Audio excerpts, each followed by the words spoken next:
పూర్వజన్మలో నువ్వు బంగారు పూలతో పూజ చేసుంటావే, అందుకే నీకెంత అదృష్టం పట్టింది. ఏంటి నాయనా అంత అదృష్టం? కింద పడి తల పగలగొట్టుకోవడమా? కాదు, తల పగిలినా నొప్పి తెలియకుండా సేవలు చేస్తున్న వరుదిని ఇలాంటి కోడలు దొరికినందుకు. కన్న తండ్రికి అంత అవమానం జరుగుతున్నా దీనికి దెబ్బ తగిలిందని కంగారు పడింది.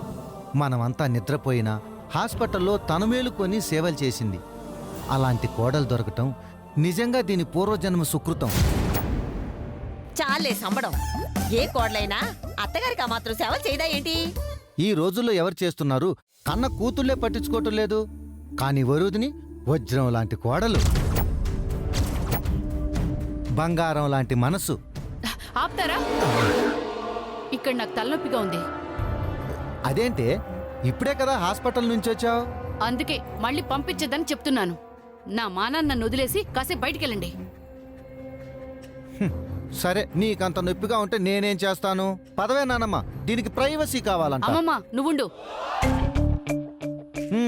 గుండ్రాయిని పక్కన పెట్టి బండ్రాయిని ఎత్తుకోవటం అంటే మరి ఇదే.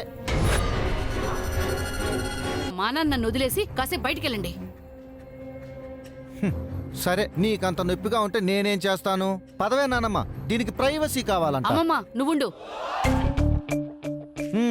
గుండ్రాయిని పక్కన పెట్టి బండ్రాయిని ఎత్తుకోవటం అంటే మరి ఇదే.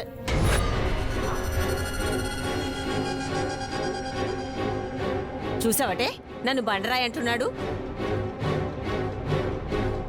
అమ్మమ్మ వెళ్ళే డోర్ వేసిరా.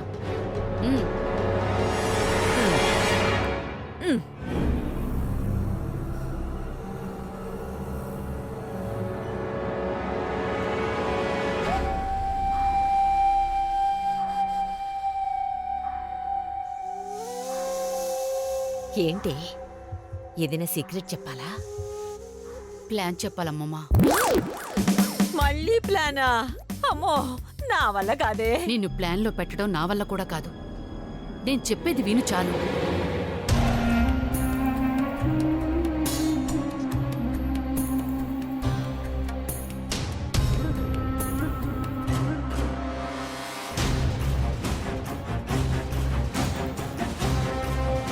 అమ్మమ్మ అది ప్లాన్ అంటే.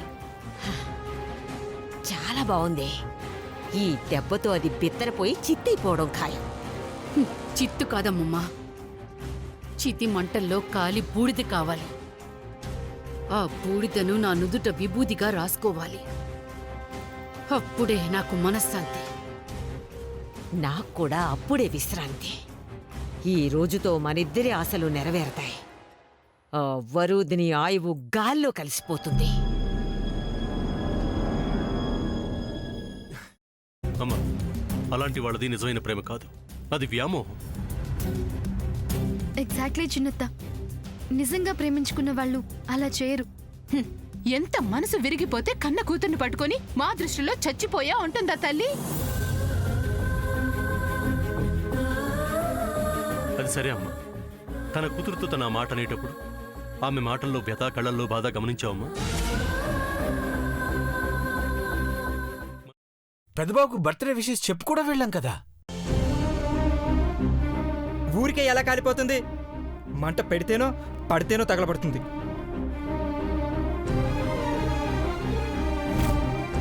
కరెక్ట్ చిన్నబాబు, నీకొచ్చినట్టే నాకు డౌట్ వచ్చింది. పార్వతే షర్టును తగలబెట్టిందనుకుంటా.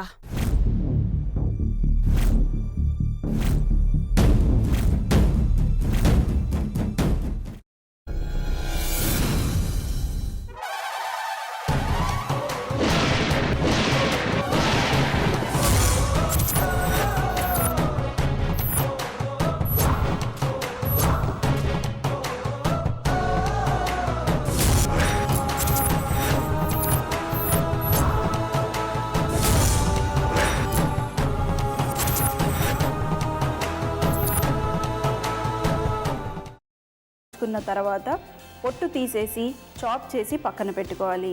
ఒక ప్యాన్లో కొద్దిగా నూనె వేడి చేసి అందులో ఆవాలు, మినప్పప్పు, శనగపప్పు, కరివేపాకు, సన్నగా తరిగి పెట్టుకున్న ఉల్లిపాయలు వేసుకుని 1 నిమిషం పాటు వేయించుకోవాలి. ఆ తర్వాత కాల్చి కట్ చేసి పెట్టుకున్న వంకాయని కూడా అందులో వేసుకుని బాగా మిక్స్ చేసి బౌల్లోకి ట్రాన్స్ఫర్ చేసుకుని అందులో తగినంత చిక్కటి పెరుగు లేదా పల్చటి పెరుగు వేసుకుని మిక్స్ చేసి అన్నంతో కానివ్వండి, చపాతీతో కానివ్వండి సర్వ్ చేసినా చాలా బాగుంటుంది.